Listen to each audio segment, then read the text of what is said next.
Hello, social workers, mental health professionals, and change agents. Welcome to another episode of season 6 of the Social Work Rants podcast. I'm your host, Bass Moreno. Saludos a todos. Greetings, everybody. Thank you for tuning in, tapping in wherever you are watching or listening to this podcast. I appreciate all the love and support. Make sure you continue to follow the podcast on all social media outlets on Instagram at the Social Work Rants podcast. That is all one word.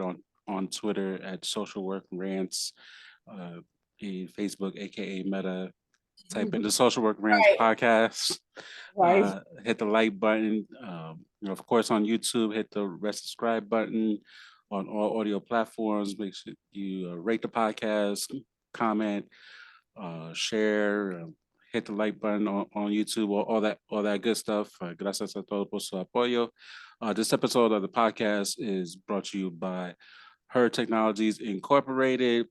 For all private practitioners out there who still haven't done your taxes, Heard is a great way to save you time with doing your taxes. They do payroll if you got private, you're in private practice with staff. They help you with the payroll. They save at least up to $5,000, even probably more than that on taxes. They do all that administrative stuff that you don't have to do, and you could schedule more clients and let them do the payroll. So join her.com is the website. Check them out as a resource. We all about sharing resources and new ideas and thinking outside the box on the podcast. And also make sure you check out both my books. First, my poetry book, Trying Through Pain, How to Maximize Your Full Potential During Hard Times, is out on Amazon, and also the co-author of the Amazon #1 bestseller, Latinx and Social Work Volume 2. You should check that out. And speaking of Latinx and Social Work Volume 2, make sure you check me out in the Latinx and Social Work Author Talk on March 30th. I'll put the link in the show notes, sponsored by the New York State chapter, the NASW and NYU. So it was a lot of NYU connection regarding that. So definitely looking forward to doing that talk. So definitely tune in, tap in on regarding that. And speaking of tuning in and tapping in, I'm, as many of you know, I moved to Delaware, and I'm learning and try to see what all these schools, these social work schools that especially in my neighboring state of Maryland, and a bunch of social workers, and I had the pleasure of meeting a bunch of social workers in the Maryland area recently. And one of the amazing social workers who I had the pleasure of meeting and connecting is, if you're not following this lovely young lady, you're like missing out, because she's killing it on social media, and got the planner out, got the dope merch that I'm about to ask where she got it from, so like I could take notes, because now I'm trying to upgrade my merch game for the podcast merch, and my other merch that I'm trying to relaunch. So, Krisha, how you doing? Doing good. Thank you so much for having me. No problem. No, I appreciate you taking the time out of your busy schedule to come on, and this recording on a Friday night. We could be doing any other things, or something simple as just resting and just. Right. It's St. Patrick's Day. No, I'm good. I would have had my St. Patrick's Day hat on, but like by the time this episode airs, it'll be like, why you got to take the hat on? She got green today. Got her colors. So for those who don't know who you are, let people know what you do in this interesting, fascinating field of social work. All right, so guys, my name is Lucretia Stewart, and I'm the owner of Bold Black Social Worker. I created Bold Black Social Worker in 2023 to basically create a safe space for social workers of color in the DMV area.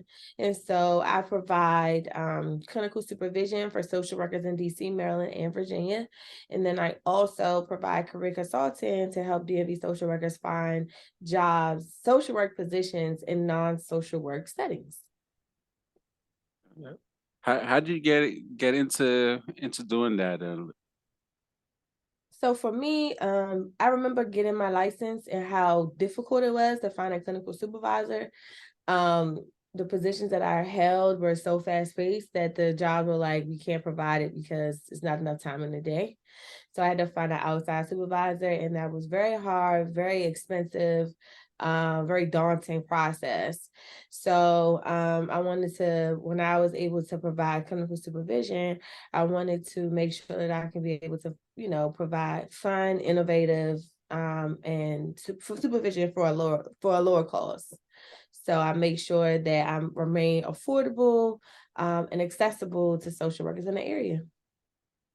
No, that's good, and it's the DMV area is just rich, just with rich in just history, American history, and just culture. This is where the Um, money is. The money don't let us go. so not it, and meeting so many people and like getting to know these different social work schools. I didn't realize there were like so many just So in many things. the DMV area alone. That was like, oh snap! So it's like, but I'm trying to get tap into these schools little by little. So Not too far. yeah, not too far. I'm willing to drive and just right off my mileage at the end of the year. So, how do you come up with with the name of your the bold social worker? Old Black social workers. Oh, So yes. I just thought it fit me, and I thought it fit Mm, so many other of my colleagues. We're bold, we're social change agents. And yes. I feel like in order to really take over the field, we have to be bold and innovative and different. And that just describes me as a social worker, and it describes so many others. So I just thought it was a really fitting name for my brand and something that I wanted to kind of instill in other social workers of color. No, that's beautiful. I love it, and especially in these times that we in, that is just the Mhm. craziness that we in, and those Yeah. some of what we've seen. I'm sure you've seen. I've definitely seen in social work about you know, we got social workers who voted for Agent Orange for So the second I know, time, and I it's like, know a few. I know a few. I had a colleague of mine who was a Trump lover. I was like, whoa! I don't understand, but I had to respect it. I had to give her props. She's staying 10 toes behind him. I don't know how as a social worker, but just it don't make sense because does not. It does not. But you gotta respect everyone's differences. he gave us more work to do. It's like you Absolutely. cutting people's food stamps in 2017 and all this craziness every day. It's like every day he did something. It was like Alone was crazy. Man, alone was absolutely crazy. So just imagine another 4 years with that one. I literally started a new job like two days in, and when the uh, insurrection happened, I was like, "Yo, what is going on?" What is going on? Right. No, we don't need him. I don't understand why he even running. He's like already got impeached twice, and he got all Ego. indictments pending. That narcissistic personality-ish, evaluation that he got a couple years ago that he ignores. So He ignores everything. that's a little bit of it.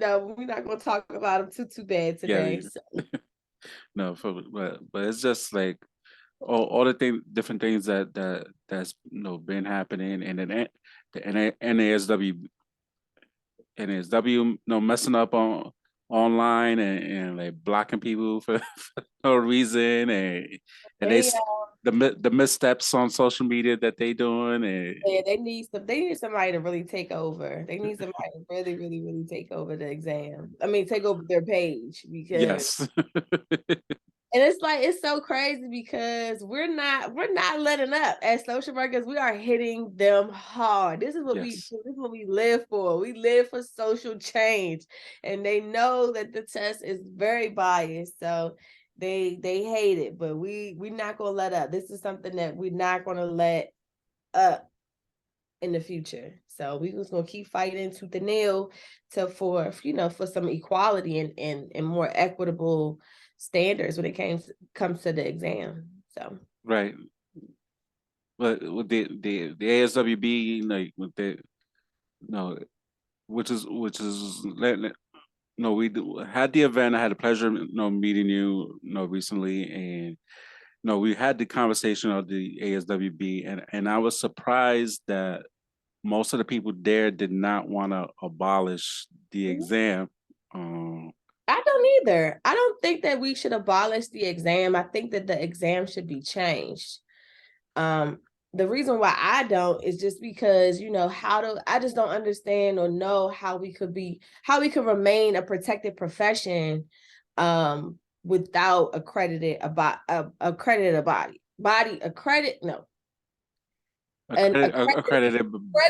right? Yes, yes. I don't understand how. That's Yeah, why we want to. That's why we go to get our MSWs and have the CS, the accredited body, whatever they call, like.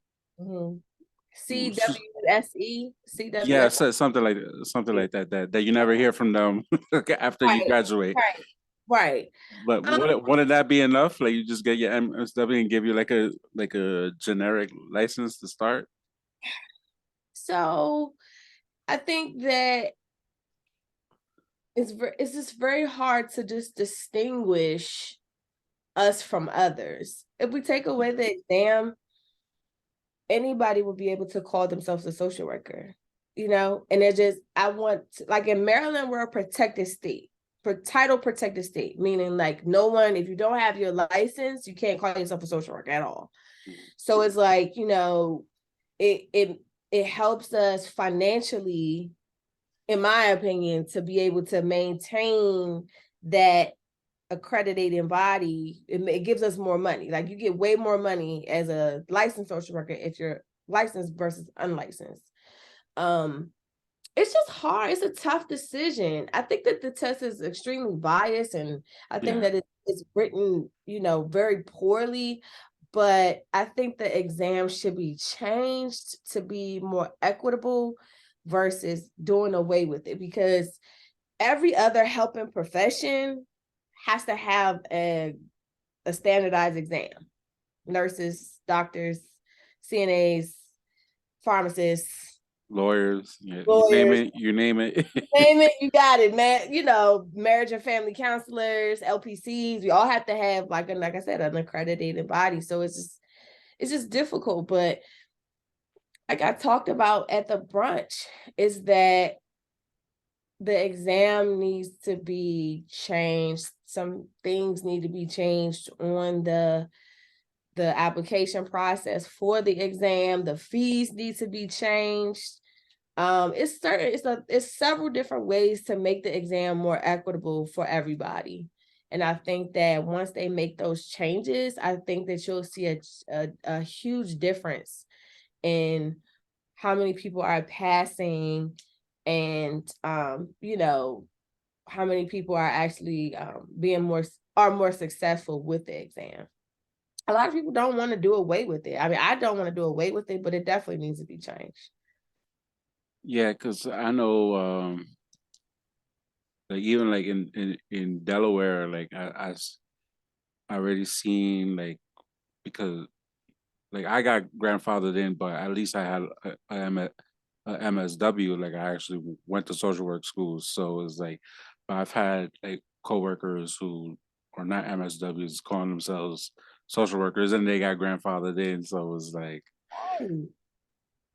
and like Delaware, like if you go to school, get your bachelor's, you gotta take the exam. So it's like you gotta take the exam like 3 different times. Different times, and that's another thing that I wish that we could do. I wish that every state had the same rules and regulations. Like, every state you have the same letters, the same credentials, the same process. It's just it makes it so cumbersome when it's so many different legislations. Like Virginia, you can do this, Delaware, you can do this, Maryland, you can do this. If we could all just be the same thing, it would just make things so much easier. Like it's the same goes across the board, like similar to like how nursing is, like you're a registered nurse. So you have to have this, and this, and every state abides by it. Yeah. It's, it's just, it's so ambiguous against all 51 states. And it gets, like I said, cumbersome. Yeah, it really does. And having conversations with other social workers and seeing the letters and like I know like Maryland got The the G and the M's, and we could just all it's put one whole really thing. just adding letters in the alphabet after the L. Mhm. Yeah. So it's just it's just interesting, and it's just stuff that we go through, and it's kind of like unnecessary, like going through, because if you want to move to another state, and then you got like, and you can't, if you can't transfer like your license, and you got to like pay for the exam again in another state, and it's Over and over again. It's so expensive. yes, it It's so is. expensive. And, it's different ways to make the exam more equitable, right? There's different ways to do it, changing the types of questions or changing the test questions that they're asking. Because the thing about this test versus others is that our test is it's very ambiguous, right? It's like no one right answer. It's no black and white. It's literally, you could do this and you could do that. So it's like for us as brown people, the same ways that the ways that we will take action with the case or with a client, an emergency or anything, may not be the same way that, our white counterparts will be doing the same thing. Right. So if they're, writing the exam, that is their version of what is right versus our version of what is right. Right. So if we have more black and brown test creators, that'll make a huge difference in what we're doing and, the passing rate. I also think that, if we fail by a certain amount of points, we shouldn't have to wait 90 days to take the exam again. It should be, we could be able to take the exam, within however many time, because it's like when it's fresh in our minds, Yes, exactly. it can, it's like, all right, I can do it. I have that motivation, but when you gotta wait 90 days, Yeah. it's like discouraging. It's like, I don't want to do it anymore. Da, da, da, da. Then, a lot of people that I know, they failed the exam by 1 point, and then 90 days later, they failed by like 10. Yeah. You know what I'm saying? So it's just, it's so many different ways to make the exam more equitable for everybody.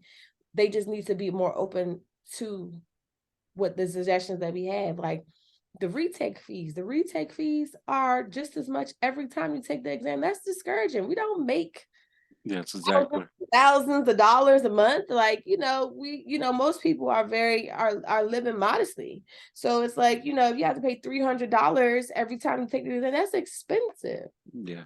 That is very expensive. It's so many different ways to make this whole entire process better. It's just, we just have to do it and get it done. No, yeah, because They have to listen to us too.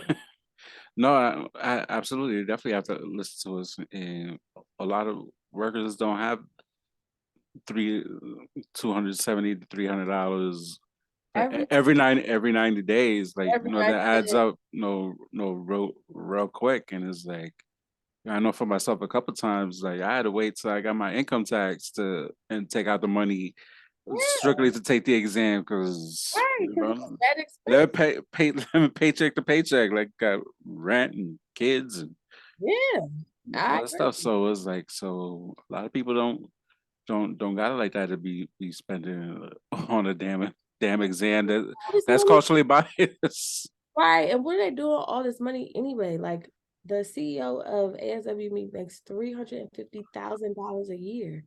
Why? Not trying to count somebody else's pockets, but how is she getting that money? She's getting that money from all these retake fees. $300 every time you take an exam. You have thousands and thousands and thousands of people taking an exam multiple times throughout the year. It's becoming more predatory than anything to me.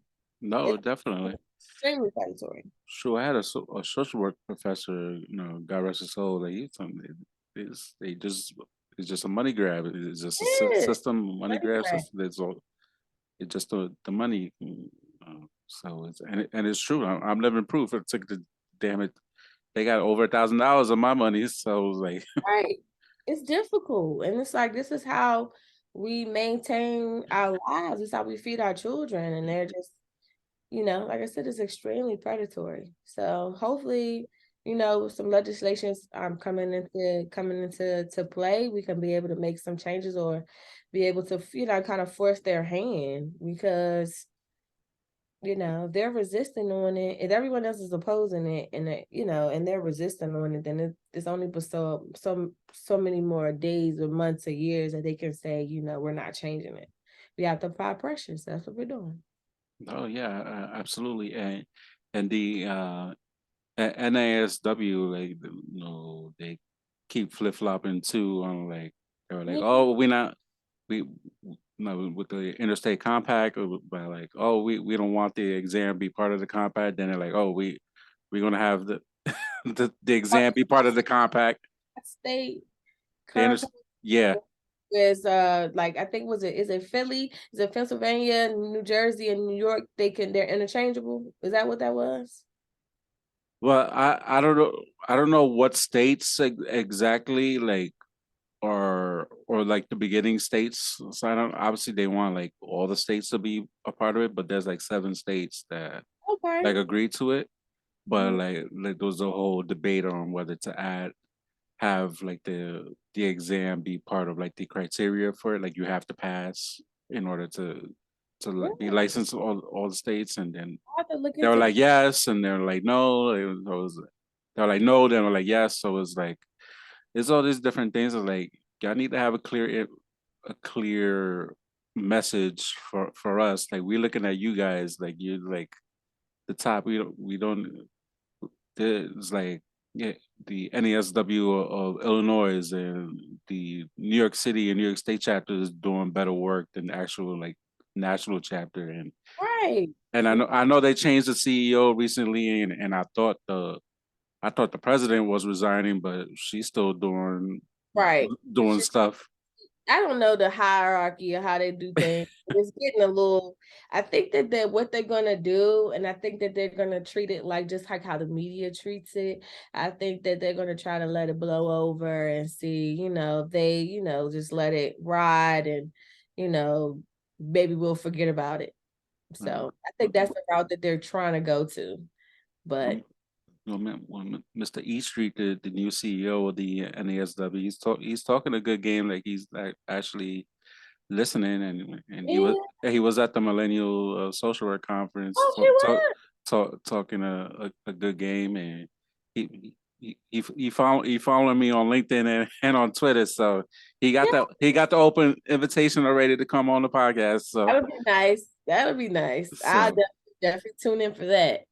so so let's see. I mean, obviously we got to give him some time, and I'm sure there's Make some changes.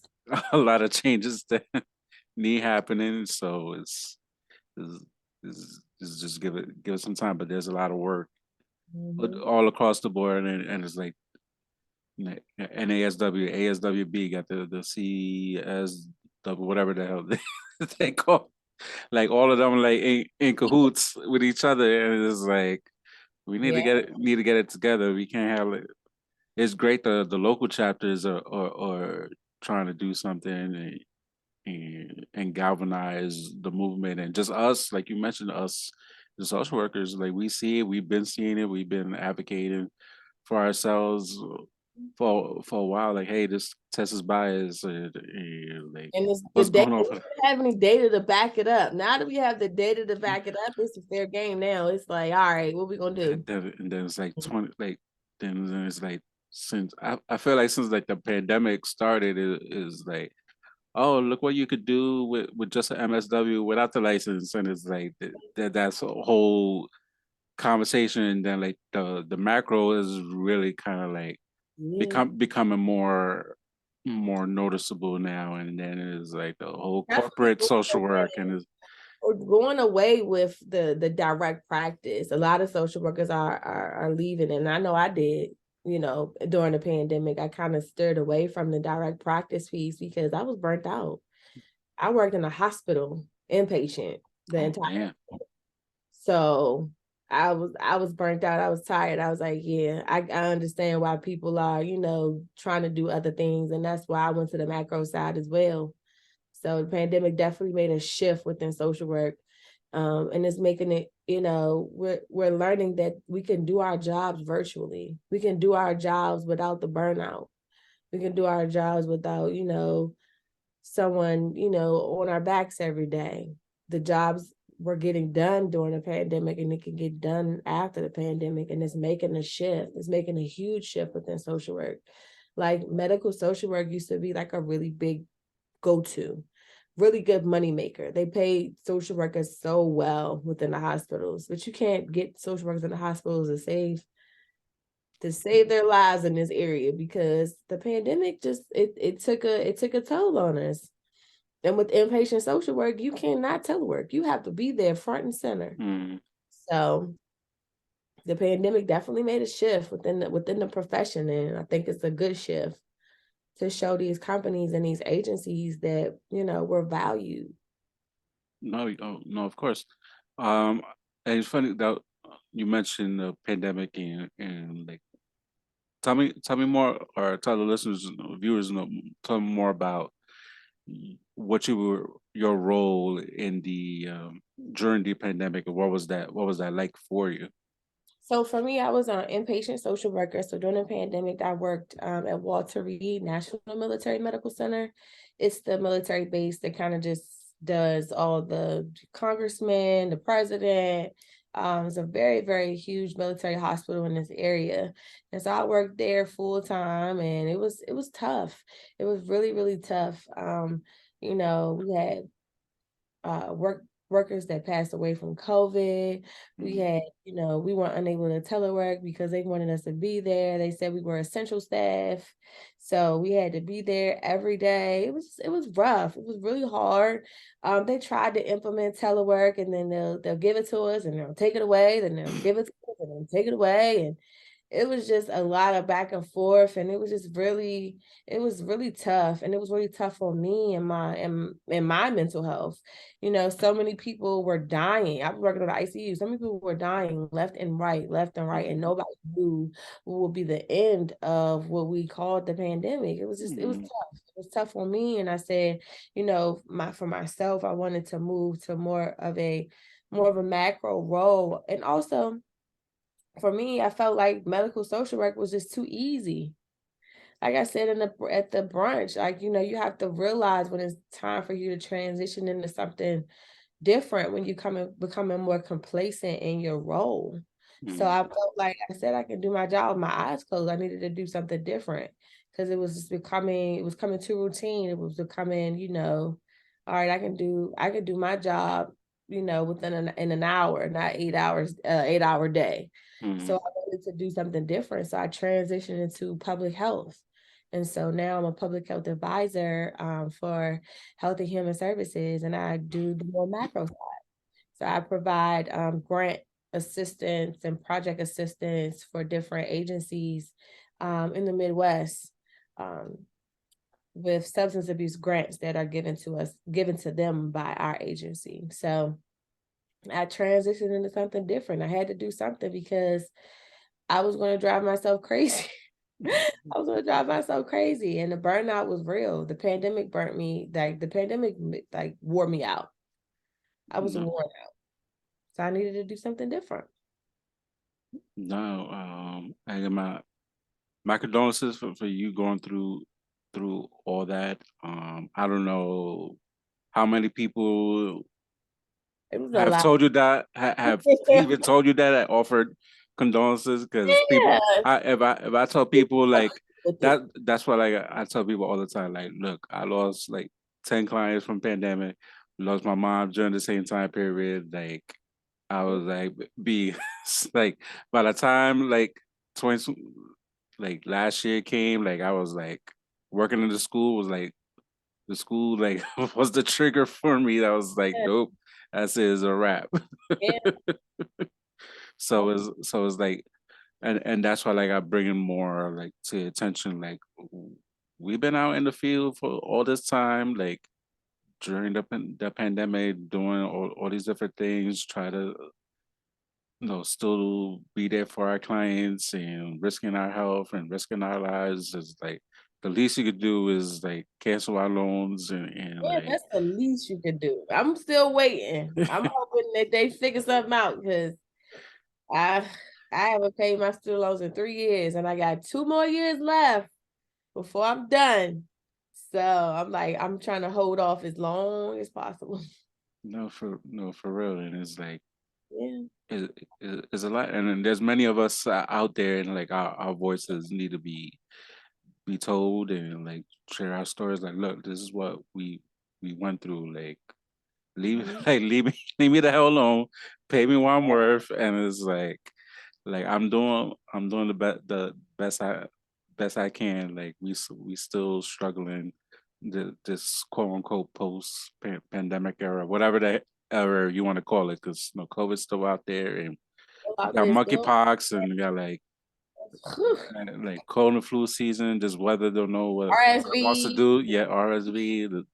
The weather's crazy. You got snowing in California, and it's like 67 degrees in the DMV area one week, and it's like 30 something the next week, and it's like you don't know how to dress just to go to work, and there's a lot going on. A lot going on for sure. Absolutely.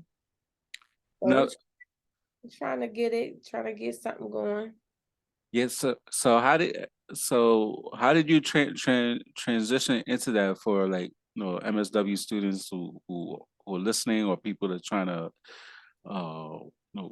change a role, and don't people are always like when they do the job search, it's just like social worker or Right, like right. case Remember I management, and it's talked like, about that, right? So at the brunch, I really talked about how social workers in so many different roles, they just don't have the title as social worker. And so I say to different people, look outside the box. Look outside the box of the things that you want to do. There's so many different roles that have social work embedded in the duties and the things that they do on a day-to-day basis is just not the title.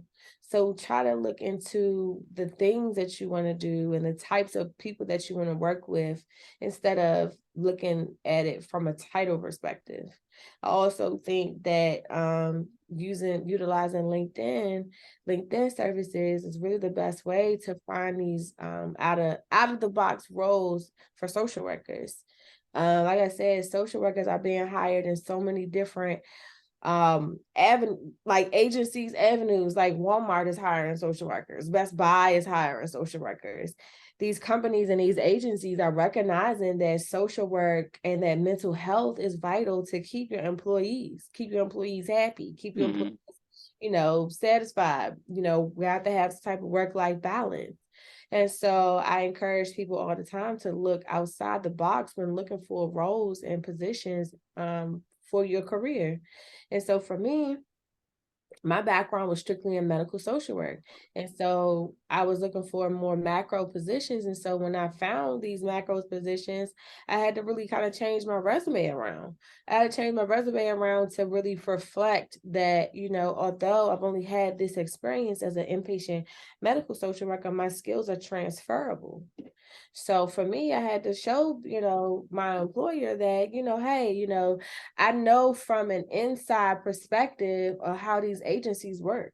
I know from a micro or from a, actually had my boots on the ground to Mhm. actually know the things that they're doing and why these programs are not being implemented properly, or why, what are the deterrents of why the spending is not being done properly, things that I've been on the other side of that. So I can be able to help them and help these agencies in my role now on the more macro side. I can be able to see the problems that they're having and, issues that they're having within their programs and help them from, with my knowledge of being a micro or direct practice social worker. So that's what I did. I really had to just prove myself and show that my skills are transferable. And once you be able to prove that your skills are transferable, you can do literally anything with the MSW. Like, what would be a good example of like you doing something like in case management, or like I know case management, there's a lot of do like project management type of roles. Like I'm still learning like the the ways to use my transferable skills into doing like other stuff, and I've seen a lot of social workers talking about that. Like giving like for like the for baby social workers or Okay. MSW, like give an example like how they could use their transferable skills. So say for instance, if you're a caseworker, you working in case management, you're managing a caseload of however many people, making sure that they're doing X amount of things, or project management, meaning like you're making sure that they're, have the resources that they need, that you're making sure that your documentation and the way that you document is appropriate. It's the same thing when you're working on the macro side. You can be able to handle a caseload of 30 to 60 or 100, you could be able to manage a grant caseload of the same amount. It's just how else can I say to transition your skills? Making sure that you have those interpersonal skills with different agencies. When you're in a macro role, you are sometimes in a liaison for different agencies within the community. So being able to show that you can maintain those relationships, with different agencies, like as an inpatient medical social worker, you maintain those relationships with different agencies for your patients. So what's the difference between maintaining and growing those relationships with different agencies in the community? It's literally the same things. You just have to show that although the role is different, it's seemingly the same. And the same way that I can apply these skills here, I can apply them in a macro setting. It's just all about how you interview, all about how you prove to your interviewers that although you may not have the direct experience, you're willing to learn, you're willing to be able to transition into something different. That's all I tell people all the time. When I do my career consulting, I make sure I say, if you could do this, you can do that. And I just make sure I show the parallel between the two things that you're especially with on your resume. So Cool. So I'm losing my train of thought. I had a question that popped out of my head. The clinical supervision. Like, what are you like seeing in terms of like people that you supervise? Like, what are they struggling with? So I provide clinical social work supervision for social workers in DC, Maryland, and Virginia. So the biggest things that I think that a lot of social workers that I work with, they lack, I'm not gonna say they lack it, but the confidence in making those decisions. Making sure that they're being ethical and making sure they're being not appropriate, but just making sure they're following the rules of their social work ethics, as well as the rules of their agencies and governing body of their job. That's the biggest thing that I see with a lot of the people that I work with, is that, you have your social work ethics, you have your social work values, and then you have the values of the agencies where you work from. And sometimes those values do not. No, they don't match at all. Right. So in order to stay true and ethical, you have to make those tough decisions. And those are some of the things that I see a lot of my supervisees have problems with, maintaining their social work ethics, as well as the ethics of their agencies and the governing body of where they work. So that's the biggest thing that I see kind of like an issue, not issue, but the dilemmas and the problems and the things that we talk about. Yeah, that's, and I think that's more of an issue, even more of an issue now within the pandemic, because there's so much has happened in terms of like states doing different things, and then like the government, the federal government on the federal side is doing different things, and sometimes federal and states they Yeah, clashing, and it's like yeah, these agencies are kind of like fending on their own, like what to do. They kind of stuck in a limbo and trying to provide, you know, services and provide funding, or try to advocate for more funding, at least from the state level to from the federal level. And it's like federal's like, we ain't got it, mhm, or they give you a little bit and you're expecting such and such amount, and it's like sometimes the funding is not there to provide these resources, even mhm. though they got money. Like Tupac said, they got money for war, but can't feed the poor. So it's like Yes. Okay. Exactly right. Definitely speaking volumes 30, 35 years later. and it's still so true. That's how I wish he was still alive, like because he probably would like be like running for Right. Congress or something. Before his time. I could see him being president over Trump. So yeah, I got you. I'm on the same page. that so let's talk about your brand, because I know that's another thing that people trying to get into, like building their personal brands, building business brands. Like, you mentioned how you got some, but tell more about how you try to get yourself out there. People like get, like I see you on IG, and like you're like out there, you're doing things, and like you did the talk at the brunch, and like people like knew who you were. Oh, I follow you, and like, and you got a planner out, and you got the dope hoodie. That the hoodie was fire. I was like, oh snap! Like, Thank you. Thank you. Thank you. So entrepreneurship is something that I'm like super, super new to. you I've and been you and me both. very, very interested. So I'm still learning day by day, but I've built my brand off of genuine relationships. I say this all the time. I built my brand off of genuine relationships. I built my brand off of my work ethic. People knowing that I'm a great social worker in the community and they're speaking for me.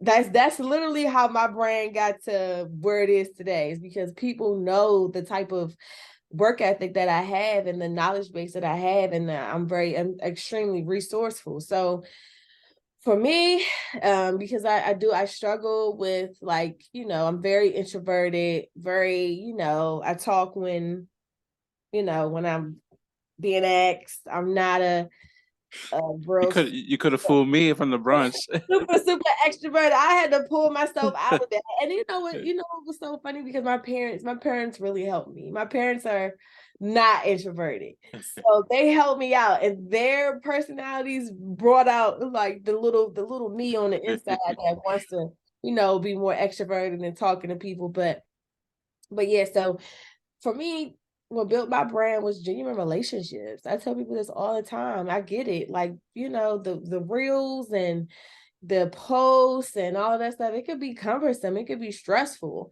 So, like I said, people know about me literally through word of mouth. Mhm. My colleagues, my friends, my family really boosted up my brand to where it is today. And hopefully, I can get bigger and better.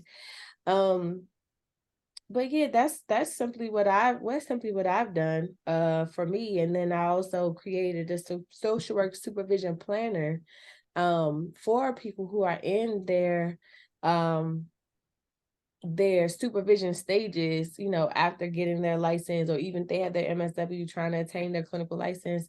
I created like a tool and a general, planner to be able to document all the things that they're learning in supervision, and giving them topics to talk about in supervision, making sure they're setting their goals, and they are obtaining them, and they know how exactly to attain those goals. So that's something that's the reason why I wanted to create the social work supervision planner, to create a central place where you can house your documents, all the things that your supervisors had to sign. And then you also have your everything that you're writing down in supervision, the different topics that you're having. You can go back and say, hey, we talked about this. This is what she told us that I should do in this moment. You can go back and things like that. And then you'll realize that when you're getting your social work supervision, and you're trying to get your license, you could become audited. And so they need to figure out, well, what are y'all talking about? What were y'all discussing in supervision? And you have that housed. So that's dope. yeah.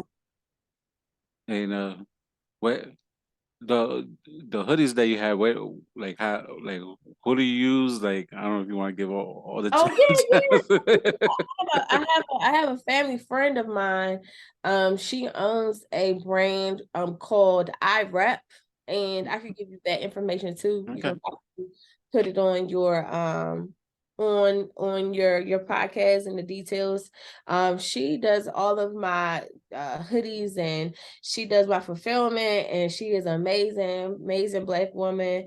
And the quality of her work I really love and enjoy. So I made sure that I put her out there, and I'm have my shirts that she's helped me with my design and things of that nature. So I have a few they'll be launching very, very soon. So if you want to tell people, you can put it on there, will be on my website for purchase.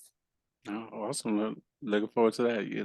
Got so the hoodie really like stood out. Like, oh, it's like the quality, like the logo, like your dad had the hoodie on. It was like it really popped out, and I was like, oh, that's the first thing I noticed. Like even before like the planner and Thank you. everything else. Thank you so much. I really do appreciate that. And yes, they'll be on sale soon. So very, very soon. I had a few to sell to kind of just, get a feel of what people like and what they Yeah. don't like. And we only had one left when I left. So I'm glad that everybody really enjoyed it and liked it. And so I'm definitely gonna come out with more soon.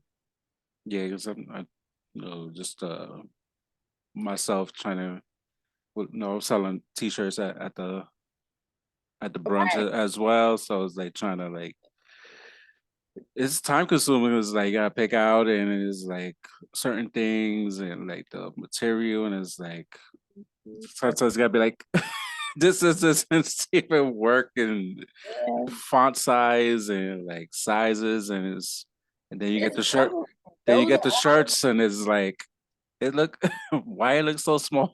right. Those are all the things you have to go through Are as you a are you misspell and you like not detail oriented and it's like you get the shirt like I misspelled the word and I gotta reorder.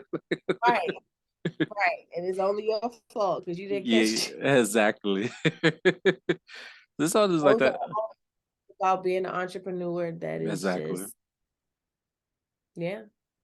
Yeah, and that's so true, but that's just part of the journey and kind of like the thinking outside the box mentality that we have to do like because Mhm. just the direct practice, like you said, is burn us out and like just social work in general. Like, yeah, there's great roles out there and like using the transferable skills to do other things, and we need to somehow stop trading time for money, and like we could be doing so many other different things and branding but at the same time with like building personal brands and selling shirts and stuff like that. Like especially starting out too as an entrepreneur is like all that costs money and it's like you gotta put your own money in and if you ain't got it then like you gotta not making sales then like you seeing red like yeah you can write off the losses at the end of the year but you gotta like it's tough when you're first starting out. Yeah, it's tough, but you can make it. Anybody can do it. And I think that once you put your mind to it, the possibilities are limitless. So entrepreneurship is something that has been a challenge for me, but I'm enjoying it and I'm learning every day. Yeah, so you like I said, you and me both. I'm learning every day, and This is a great platform, though. I listen to you, and I really like what you're doing as well. So, Well, thank you. thank you for having me on your podcast. I would love to come back another day. Yeah, if you got something got else going on, then yeah, by all means, because we need to provide this education for even for the seasoned folks like myself, who've been in the field for a while and kind of like trying to transition because I've been in the field for a while and it's like the body can only handle so so Right. much more wear and tear. So it's like if I could do something without and using my skills without putting more wear and tear on my body, then I'm all for it. So it's like, and for the baby social workers too, for those that in their BSWs and the MSWs now, and just learning because the field is constantly changing. I kind of feel sometimes like we almost like the beginning of like a civil war in social work. Like Yeah. we got because we Right. got like you need to get your license, and then we got a whole bunch of people's No, I like want to get no. a license. That's the Oh, I essential. don't need it. And it's like I'm doing this A work good and I'm getting this money. analogy. That was a good analogy. I like that. And then we got Oh, like the corporate social work trying to get in there, and then it's like and and just people in general. Like I wish I had like the knowledge now. That when I got my degree in 2010, it was like, oh, you could do this, you could do this, because I was so geared, and the school was like so geared, or like you need to take a test and like pass it, and I was like thought into getting into more clinical and doing direct practice in terms of therapy or whatever at the time. And it's like, and then I did it, and I was like, I don't want to do that. It's you feel differently once you get into it. And that's the thing. That's the good thing about being a social worker is that you're not just stuck into one realm of mm, social work. There's so many different realms you can get into. I know some people who have went from medical social worker to school social worker to jail, working in the prisons, working in dialysis. I'm mm, telling you, you can do anything. That's one thing I love about the profession is that you're not stuck in a box. If one mm. thing doesn't work out for you or whatever the case is, you can move on to the next.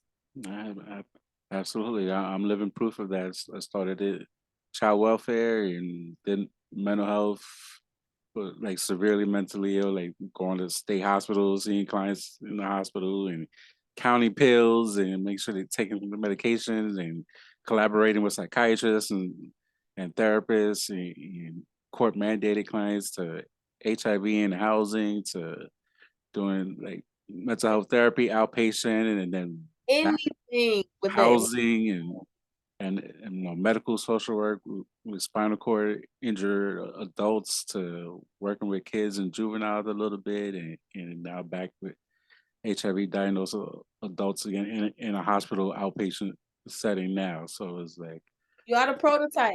I'm telling yes. So I know I've you, I like can say I have done almost everything. You can do it too. So yes. yeah. And school social work on top of that too. So I did that. So it's like and I'm not knock on wood, I do not want to go back. And it's so crazy because some people like they love They love it. Yep.